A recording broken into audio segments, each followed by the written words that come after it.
Magandang araw ho sa inyong lahat. Ako ulit si JDB, ang inyong abang lingkod. Pag-usapan natin ito, PBBM, fake news ng dyaryo, Amy Marcos at ang mga Digonians. Abay, todo depensa agad kay Digong. Yung mga kolokoy. So, kita nyo naman dyan. Sabi nga rito, Marcos, nothing. Sabi raw ni PBBM, nothing was done in Yolanda rehab. Nako. Tapos meron man siyang isang ginawa ho ng mga Digonians, ibinalandra etong post na ito, kung di nagkakamali, matagal na yan. Sabi ni PBBM dyan, I spent the day with the Yolanda victims and for the first time in 4 years, di ba? Nalala nyo yan? Yan o, yung, dito, yun yung isang programa dyan, o isang event, yung Padayon Tacloban. Okay, Tacloban. Okay. Ngayon, ito hong si Senator Amy Marcos, to the rescue kaagad. Ang sabi niya, at wala naman po siyang fake news dito. Okay, totoo naman yung sinabi niya. Alright, sabi niya ha, nahihiya ako sa mga tumulong sa amin sa Tacloban. O bakit? Taga-Tacloban ka ba? Noong hinagupit kami ng bagyong Yolanda, na sinasabing wala raw silang nagawa. Tinutukoy niya po doon ay si Digong. At ang tinutukoy niya na nagsasabi na wala silang nagawa ay walang iba ho kung hindi ang kanyang kapatid na si PBBM. Okay? Sabi niya rito, unang dumating noong 2013 si Mayor Duterte, 10 ng kanyang disaster brigade at itinuloy niya ang housing noong siya ay umupo bilang Pangulo. Yan po ay katotohanan. Okay? Nandoon ang mga US Marines at iba pang mga sundalo at rescuers na Amerikano ang donasyon at paglilinis ng Chuchi mula sa Taiwan at Maynila kasama ang napakaraming international relief organizations at mga samahan ng private businesses. Okay? Pati na rin ang pamahalang lokal ng pinsan kong si Mayor Alfred Romualdez at ang buong tropa ng Tacloban, Leyte at iba pang probinsya damay din sa hirap. Yan. Paulit-ulit akong nagpapasalamat sa kanila at tuloy-tuloy kong tinatanaw ang aming utang na loob sa bawat isang nakiramay at tumulong bumangon sa yurak ng Yolanda. Kala ko sa burak ng Yolanda. Alam kong marami pang kailangang gawin at umaasa akong magtutulungan ng national government at LGU sa dagdag pang mga programang ipatutupad sa Tacloban. Yun. At eto na nga po ang kanyang edited picture. Yan. Okay. So, to the rescue kaagad na hindi man lamang nag-verify etong si Senator Amy Marcos. Na ano ba talaga ang nangyayari? Meron ba talagang sinabing ganong paninira ang ating ading? Ito ho yung Inquirer. Sabi rito, sabi raw po ni PBBM, nothing was done in Yolanda Rehab. Tragis. Yolanda Rehab ba talaga ang pinag-uusapan dito? Yan. At dumagdag pa ang Manila Bulletin News. Nothing was done in the previous administration in terms of efforts to rehabilitate areas hit by Super Typhoon Yolanda 11 years ago, President Marcos said. Okay? Ngayon, itong totoo po, ang itinanong po dyan sa ating Pangulo, ito pong kalsada. Kasi nga ho, hanggang sa ngayon, wala pong nangyayari dyan, hindi ho naaayos. At yan po ay national highway po, yung Maharlika Highway. Okay? So yun po yung tinanong dyan sa Pangulo. Kasi nga po, 2 months ago, tungkuhang ito, ayan o, and then June 21, 2023, sabi rito, better roads soon. This damaged section of the Maharlika Highway in Pinabacdao, Samar, shown here on June 21, 2023, will finally get repaired with 8 billion allotted this year to upgrade and widen the 395.52 kilometer segment in Eastern Visayas. Okay? Yan. And then on March 8, 2024, ito na, di ba? Patalon-talon ka na pag nadaan ka sa kalsada na yan. Kasi nga, yung spalto, alam nyo naman ang spalto ng mga politiko, pag nilatag nila yan, putragis, ang buong kalsadang konkreto ay good for 3 years lamang at expired na kaagad. Kahit ito'y matino, ini-expire nila.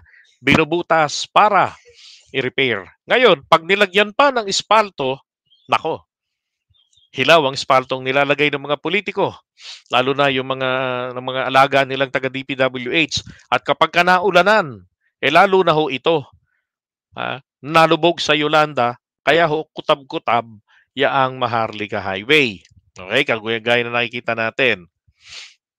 Yan. Sabi rito sa balita ng Inquirer, in Tacloban City, Marcos was asked about the badly damaged Maharlika Highway in Eastern Visayas.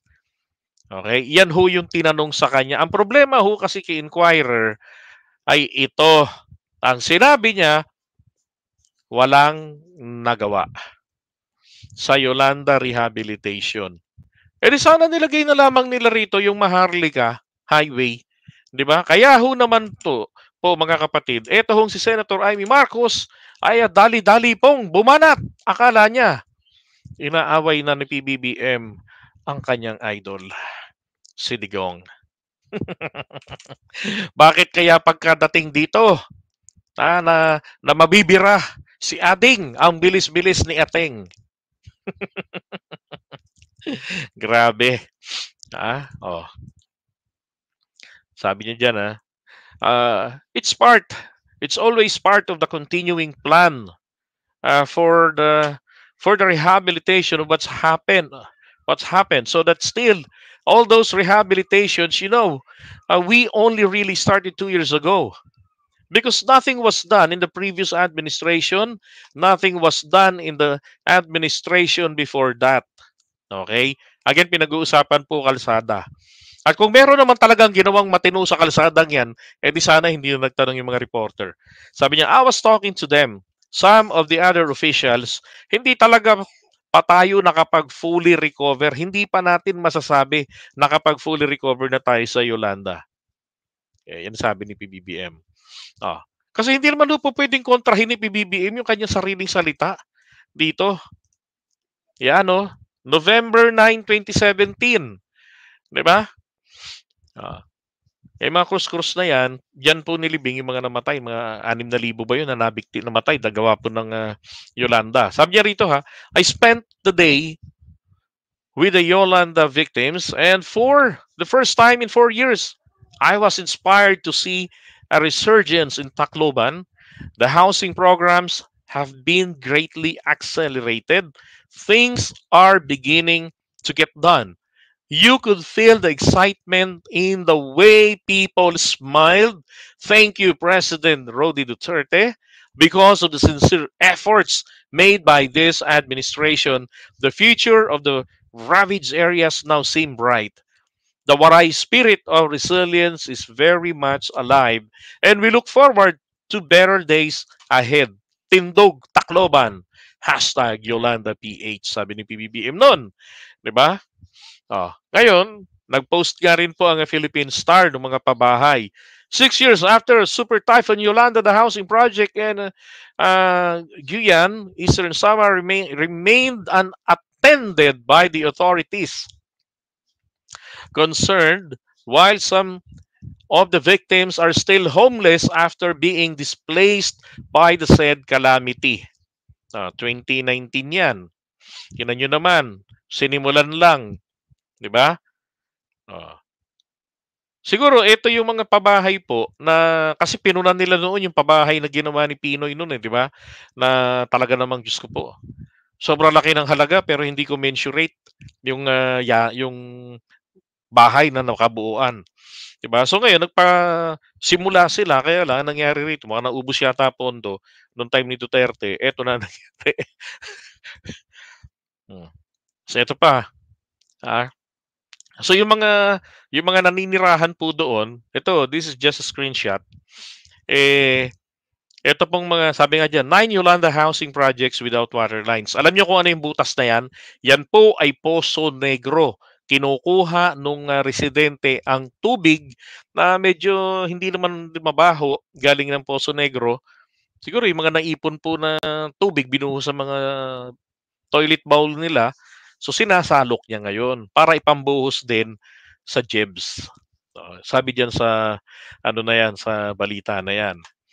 Sabi rito ha, 20,000 families in Carls, Iloilo, Iloilo to ha, have no direct access to clean water. Over 8,000 of them, victims of Super Typhoon Yolanda, are beneficiaries of the NHA. No water supply for the houses. Several units are now abandoned in a state of despair or disrepair, sorry.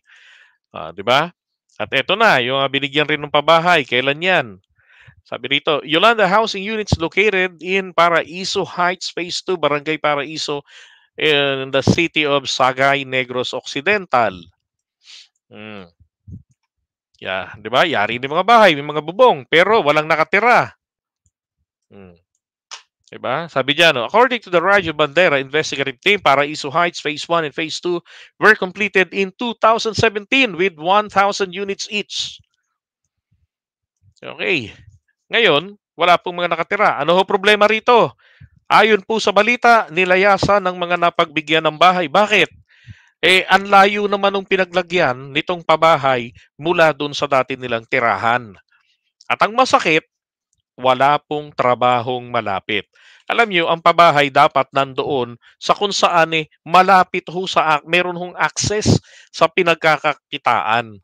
'Di ba? Para hindi iniiwan ng pabahay. Kaya na nangyari na 'yan. 'Di ba? Parang masabi lang yatang may nagawa. Oh. Sana man lang kung inalis nila ron sa tabing dagat, 'di ba? Ang ginawa nila, yung tabing dagat na 'yan ay nilagyan nila ito, pinataas nila yung lupa doon, 'di ba? Mananatiling merong dalampasigan para sa mga bangka ng mangingisda sa bandang ibaba. Tapos tambakan ng lupa yung paatras pa ng konting kung ilang metro. O sabihin natin 10 metro, 'di ba? O 20 metros taasan ng lupa. Marami. Patibayin, lagyan ng harang talaga, ganyan, lagyan ng seawall. Tapos doon, bigyan sila ng pabahay. Itong pabahay na to dapat doon nilagay. Pero nga ho, mali yung trabaho. Masabi lang na may nagawa.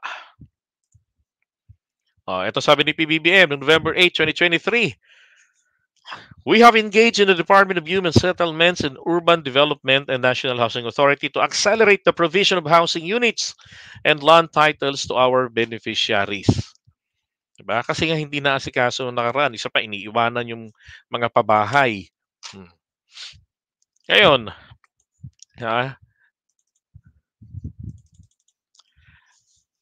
ito hindi to pwedeng kontrahin ni PBBM. Ang tinatanong po sa kanya, pakinggan nyo itong report, galing ito sa RTVM. Samro continues to experience this bad road along National Highway. Maharlika Highway, I'm sorry. Do you have any... Ano tinanong? Maharlika Highway. Okay, dinaanan ko lang yung mga pabahay since ito pong mga Digonians, ewan ko ba kung anong pumasok sa utak nila nung sumagi. Dahil mga nakarang araw na magkakaroon sila ng another defunct maisog rally, no? Isinusumbat nila na si Duterte raw nagbigay ng pabahay as if kanyang pera galing sa mga nabiktima raw po ng Yolanda. At tumulong daw sila, naghatid ng tulong. Those things, those deeds were thanked by the people of Tacloban City. At hindi po ito dapat maging kumbaga posas na habang buhay na lamang silang nakatali sa anino ng magandang nagawa ni Duterte. And in fact, may mga pinsan kasi siya na mga nabiktima rin po ng bagyo ng Yolanda. Diyan po. At saka napakinabangan niya rin yan for his political expediency. Kaya hindi ho po pwedeng sabihin na yan ay dapat tanawing utang na loob, lintik. Hindi ho pribadong tao ang gumawa. Ang ginastos diyan, ang lahat pati sa effort ay galing po sa pera ng taong bayan. Hindi po ba, Sir Carlos Maglasang, magandang hapon po. No. Diba? Dapat Sir Carlos Maglasang, nagiging guest ko to rito Tsaka si Go Philippines. Diba? Tuloy natin. Ang tinanong maliwanag, Maharlika Highway. Ito nga yung si Aimee, kung ano-ano pinagsasabi agad. Pinaalala agad na ay mga tumulong po sa amin, tapos sinasabi nila diyan na wala daw pong nagawa. Aimee, normal ka ba? Samar, sir, the bad road in Maharlika Highway. What measures are being done, if there are any, to fast track its rehabilitation work? Well, it's always part. It's part of our continuing plan for the rehabilitation of what's happened. Because even up to now, some of the governors, I was talking to them, some of the other officials, hindi talaga pa tayo nakapag-fully recover. Hindi ba natin masasabi na kapag fully recover pa na tayo sa Yolanda. So that's still that all those rehabilitation. You know, we only really started 2 years ago because nothing was done in the previous administration. Nothing was done in the administration before that. So, now, how long? 12 years on, ngayon pa lang talaga natin na inaasikaso ng mabuti. So, but the plan is there. The funding will be available whenever the schedule requires it. So, yes, that's what we are doing. Okay. So sinasabi niya, hindi pa nga tayo fully talaga nakakapag-recover dito sa Yolanda. Putragis naman, alam nga namang mawala sa utak ng presidente yung Yolanda. Di ba? Siya nga mismo nagpunta dyan. Maaring naunahan siya ni Digong dahil si Digong bago pa bumanat yung bagyo, imbis na yung mga mabibiktima, hakutin na sana, palayo. Di ba? Imbis na ulitin ko lang. Imbis na sana para makaligtas ng maraming Pilipino dyan, dapat ang ginawa nila Digong, lahat ng mga truck nila, lahat ng mga truck nila, no? At saka yung LGU dyan, ay nagkaroon ng forced evacuation. Diba? At least 3 days or 2 days before. Yan po yung tunay na paglilingkod, tunay na tulong. Hindi hihintayin na may mamatay. Tapos sisimpatya, hindi nakakabalik ng buhay yung ganon. Diba? Nakaganon lang naman sila. Ayan na, binubugbog na ng alon, no? Diba? Ayan, okay na. Ready na yung mga relief goods ninyo, ha? Paghupa ng bagyo, lusob. Ganon na nangyari dyan. Pero kung talaga pong seryoso ang pagtulong para magligtas ng buhay, dapat po, 1 week before, nandyan na yung mga bumabiyahe na sila, yung sasakyan nila. Diba? Tapos, by force talaga, isasakay sila. Tao lang talaga para maraming mailigtas. Kasi ang international weather forecasting talaga, ang buong mundo, mga eksperto, sinasabi what's gonna happen at gaano karami ang pwedeng mamatay. May forecast na, science-based talaga. Pero bakit kailangang hintayin na may mamatay? For political exigency, for ano yan, di ba? Ito nga lang si dating Vice President, si Mang Temi, si Binay. Ano ginawa nun? Bago pa magpahatid ng mga relief goods, putragis, nirepack pa, kailangan naka-plastic, pagmumukha niya nandun. Ayos, di ba? Tapos yung kay Pinoy nun, ano nangyari? Yung mga relief goods, bakit nabulok sa bodega ng DSWD? Kasi kailangang i-repack yung mga donasyon ng mga tao at lagyan ng pagmumukha ni Pinoy. Diba? Kung talagang totoong gustong magligtas ng tao, mas mainam po yung ganun. Nailigtas mo buong pamilya kaysa sabihan mo ng condolence. Nandun ka, tas picture-picture. Kaya shoutout dun sa mga Digonian sa naglalabas ng, sabi niyo walang nagawa, andito pa nga si Basti noon. Kumakain ng pansit yata yun sa plastic. Tapos haba naman naglalakad. Diba, kitang-kita. Hindi ko na lang nakakahiya naman sa mga Digonians. May kita yun sa Twitter yan. Naglalakad, may camera naman sa harapan. Kaya naalala ko tuloy, na galit sila nung kay Leni Robredo. Naglalakad, konting saan pumunta, merong nakabantay na camera. Tragis, nung pumunta pala sila doon, may bit-bit din silang cameraman. Bakit? Kasi nga walang reporter na makarating-rating dyan nun eh. Hindi agad na, di ba, nung pumunta nga yung mga taga-liberal, dumulas pa yung gulong sa airport. Sila Marojas. Sila pala, pumunta ron, nanguna, may dala pang camera. So again, ulitin ko lang, fake news po kasi. Pagdating ho sa headline, etong headline na ginawa po ng mga dyaryo, hindi ho accurate. 'Di ba? Oh. Pero mo highway ang tinatanong, nilagay nitong dalawa, nothing was done in Yolanda Rehab. Pumasok nga ho talaga agad, pati sa isipan ko, si Pinoy, si Ping Lacson, kasi naging Yolanda Char din yun eh. Tapos nagbitiw. Diba? Tapos eto pa si Manila Bulletin, ganun din, nothing was done in the previous administration in terms of efforts to rehabilitate areas hit by super typhoon.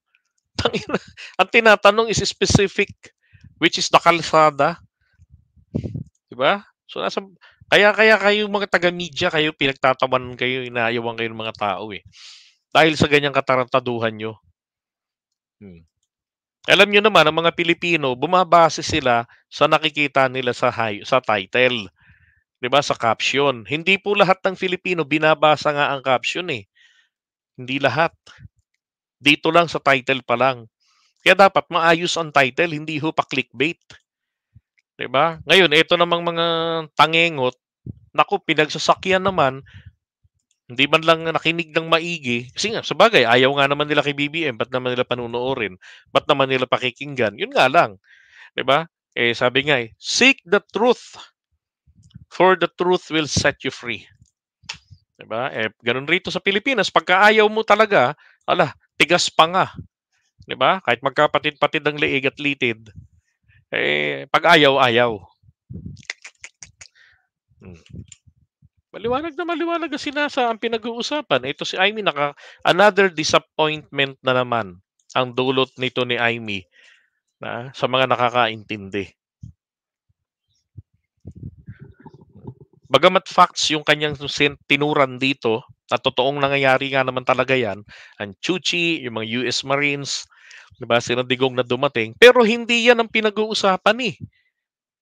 Sa kanya, bilang ate, pag magkaroon ng pagkakataon na sa tingin niya ay napapahiya si Digong, naku, to the rescue. Pero walang salita sa ginagawa ni Digong sa pamamagitan ni Maharlika at sa pamamagitan din ito ni Morales. Wala ho siyang pagtutol at mukhang masayang-masaya pa kapag nilalait-lait at inaaglahi ang kanyang kapatid. Diba? Pangklase. O yan, mga taga Maynila, gawin nyo pang mayor. Matindi na tama nyo sa utak pag ginawa nyo pang mayor yan, Senator Amy Marcos. Tigilan nyo na rin ho sa mga loyalista na nagsabi, isang nabasa ko sa comment section ng isang vlog natin, ito daw ay tawag dyan,